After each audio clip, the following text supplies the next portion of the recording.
تخيل تكسب آلاف الدولارات بضغطة زر واحدة أو تخسر كل شيء بضغطة زر أخرى. اليوم راح نتكلم عن عالم القمار، وهل هو استراتيجية محكمة أو مجرد خدعة كبيرة. تابع معي لنهاية الفيديو واكتشف الحقيقة.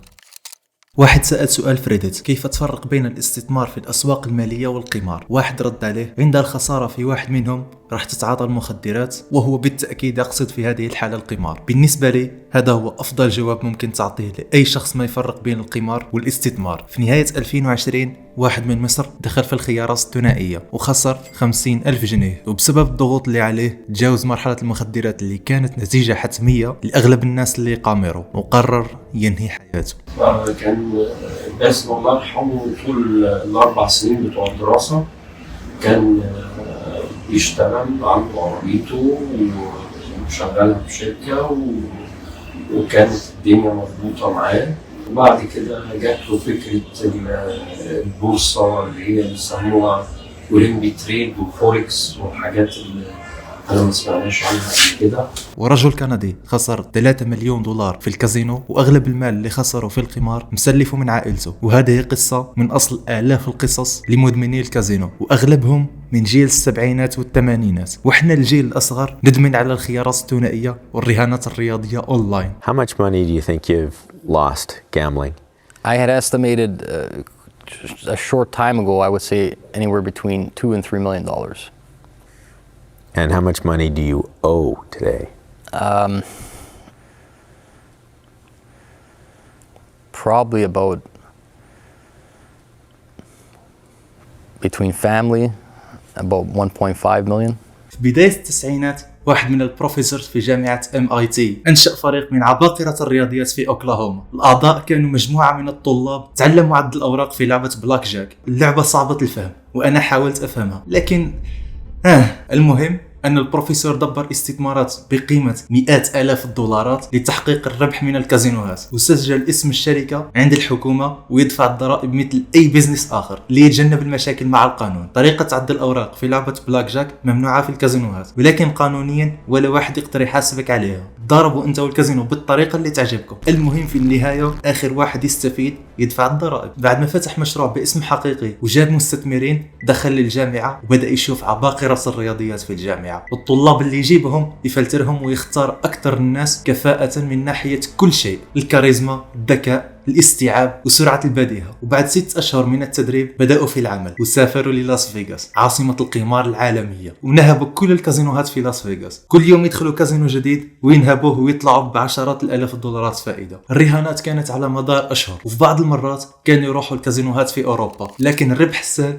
مستحيل يدوم. واحدة من الشركات الخاصة في أمن الكازينو تعرفوا على مجموعة عد الأوراق وحضروهم من دخول أي كازينو جديد. طبعا هذه القصة مختصرة لأن الخطة اللي استمرت لأشهر طويلة فيها تفاصيل زيادة، لدرجة أنه بعد ما عمموا على قصة طلاب جامعة MIT وطريقة فوزهم في لعبة بلاك جاك سموا الطريقة باسم MIT بلاك جاك. وإذا بحثت في الإنترنت عن هذه الطريقة في الاحتيال راح تلقى آلاف من المقالات ووثائقيات عن كيف بدأوا عملية التخطيط وكيف نهبوا مئات صالات القمار في أمريكا وفي أوروبا، واللي تقدر أرباحهم في أشهر النشاط بملايين الدولارات. وبالتأكيد أنه هذه ليست أول أو آخر عملية احتيال على الكازينو. يمكن أن نصنفها أنه هذه هي عملية الاحتيال الوحيدة القانونية، لأنه لا يوجد أي قانون يمنعك من حساب الأوراق في لعبة بلاك جاك، لكن الكازينو عندهم كامل الحق أنهم يطردوك من الصالة ويحطوك في البلاك ليست.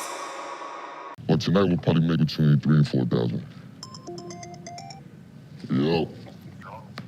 What's up, bro? You got a game tonight? Yeah, Can you hold a seat for me? I got you. What about a bonus if I bring a friend? Is it well? Yeah, I'll give you 100. في عام 2014 واحد اسمه كريستيان لوسردي دخل في بطولة البروكر الشتوية، بطولة قمار عادية مثل أي بطولة أخرى في أمريكا. لكن قبل ما أنسى، العملة المستعملة في صالات الكازينو هي عملة موازية للعملة الحقيقية. صعب التزوير، نقدر نصنفها درجة ثانية من العملة الحقيقية، وتستعمل داخل الكازينو فقط. إذا دخلت تحول أموالك الحقيقية لأموال الكازينو. وفي المخرج تحول أموال الكازينو لأموال حقيقية. كريستيان بطل قصتنا دبر عملة رقائق مزورة من الصين ودخل في مسابقة القمار. مدة المسابقة كانت راح تستمر ل3 أسابيع، لكن تم توقيفها في اليوم الثالث بأمر من المحكمة بعد ما لقوا مئات الكوينز في مجاري الفندق وتسببت في تعطيل المراحل. والمسؤولين لقوا قيمة العملات المزورة اللي عطلت المجاري أكثر من 2.8 مليون دولار. بعد تحقيقات بسيطة اكتشفوا أنه كريستيان هو اللي زور عملات القمار. مسكوه، لكن هذه المرة ليست مثل طلاب جامعة MIT ما عندهم أي قانون يحاسبهم. كريستيان وقع في المحظور ونصب على كيان كبير في عالم النصب واللي هو الكازينو. الكازينو عبارة عن نسبة قانونية. والمحظور الثاني تهمة تزوير عملات من الدرجة الثانية واللي هي تاني تبعتك ورا الشمس حرفيا. هذا تقرير المحكمة عن القضية. حكم قاضي المحكمة العليا في ولاية كارولاينا الشمالية على الجاني كريستيان بالسجن 5 سنوات مع غرامة مالية 363 ألف دولار لتعويض المسؤولين عن بطولة البوكر الشتوية و9500 دولار لتغطية نفقات الفندق لتصليح المراحل. Just wait, let me finish. Yo. Look at this. Look at my screen, you guys. Trainwreck. This is their headquarters, bro, on Google Maps. This is where... Give me a second here. No. This is important.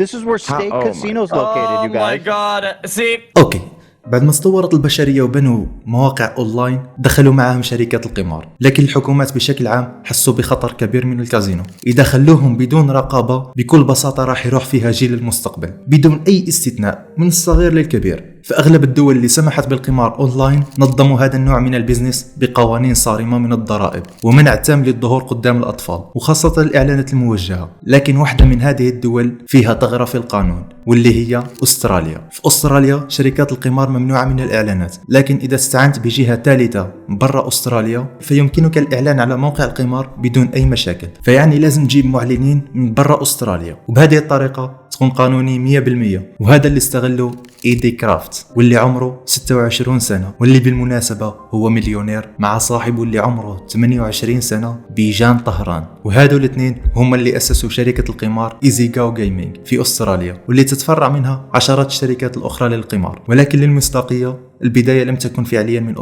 أستراليا مجرد محطة عبور. البداية كانت من كوروكاو، جزيرة صغيرة مقابلة لأمريكا اللاتينية جابت استقلالها الداخلي سنة 2010. وهذا اللي يفسر سبب خروج شركات القمار منها، لأن سيادتها الداخلية في الوضع الحالي ضعيفة جدا. دولة جديدة على العالم، وشركة إيزيغاو جيمينج استغلت هذا الوضع. في سنوات قليلة وصلت قيمتها السوقية إلى $1 مليار بسبب موقع قمار واحد stake.com. وباستخدام الثغرة الموجودة في قانون أستراليا الشركة عقدت إعلانات وتعاونات مع ستريمرز ومشاهير، وواحد منهم دريك. ويا سبحان الله مغير أحوال مواقع القمار يدخل في $750 ألف ويربح $6750. وأنا راح أقولها لكم من الآخر، أي واحد يتأثر بهذا النوع من الاحتيال فهو حمار. I feel like we should start with some bonus buys. We should start live. Let's get busy.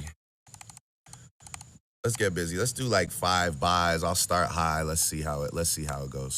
But yeah, we're giving away an M tonight. I want you guys to get rich. I want you to feel rich. I hope you guys get blessed tonight. We got people calling in on FaceTime. وإدارة موقع ستيك جابوا شراكة مع ستريمرز إيدن روس وترين، اختاروا أكثر الناس المثيرة للجدل في الستريمينج وعندهم جمهور أطفال ويستغلوهم. دخل $1000 وربح $20 مليون.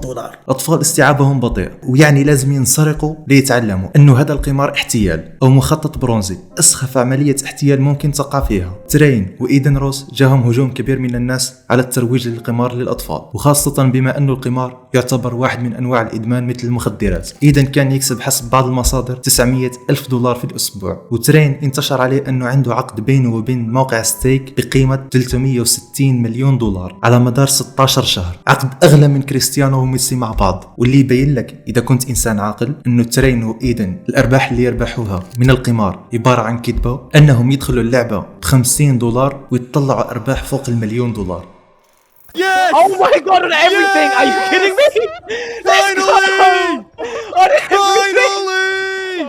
نفس رياكشنات دريك مدروسة من الأول لينشوط الأطفال الصغار والتحفيز. وجبت لكم لقطة لإيدي واحد من المؤسسين لموقع ستيك وهو يمثل في لايف أنه فاز بضعف 20 مرة من المبلغ اللي حطه.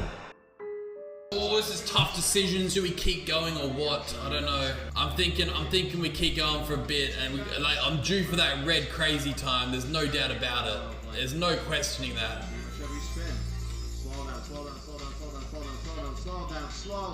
Holy 20!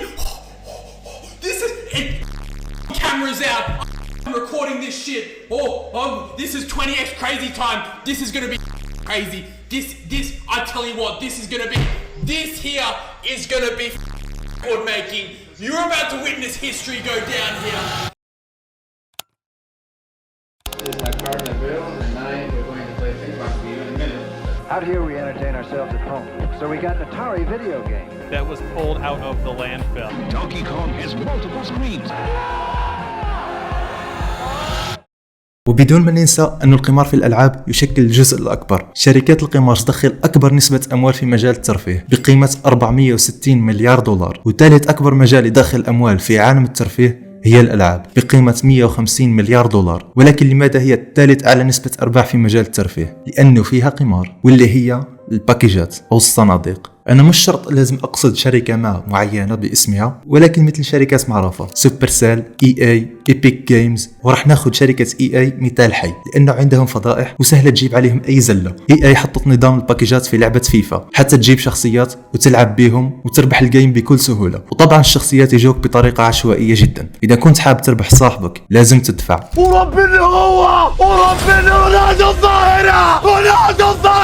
ورونالدو الظاهرة هو دليمة. المهم في النهاية بعض الحكومات الأوروبية وأمريكا رفعوا قضايا على EA لأنها تستعمل القمار في الألعاب الموجهة للأطفال مثل فيفا، وخاصة فرق العمر الكبير بين الدول اللي تسمح للناس في لعب القمار. بعض الدول 18 سنة وبعض الدول يوصل العمر ل 21 سنة. وأجمل شيء فرض شركة EA على المحكمة هي أنه قرارات المحكمة قاعدة تقلل من حرية التعبير وإبداع المطورين. EA لليوم تحارب في المحاكم وتحاول تخلي الباكيجات في لعبة فيفا قانونية، عكس شركة سوبر سيل صاحبة كلاش رويال وكلاش اوف كلانس اللي كانت عندهم نظام الصناديق العشوائية في المتجر، لكن الآن استسلموا للأمر الواقع وأزالوا الصناديق العشوائية وخلوها فقط شخصيات وبطاقات غير عشوائية ممكن تشتريها بأموال حقيقية. ادفع وخذ. وبهذه الطريقة التافهة تزيل الصناديق العشوائية وتحط بطاقات وهمية تتهرب من مسألة حساسة مثل القمار بطريقة قانونية. شكر خاص لكل المنتسبين في القناة اللي يوصلهم الفيديو قبل الجميع بيوم. نشوفكم في الفيديو الجاي. See you later.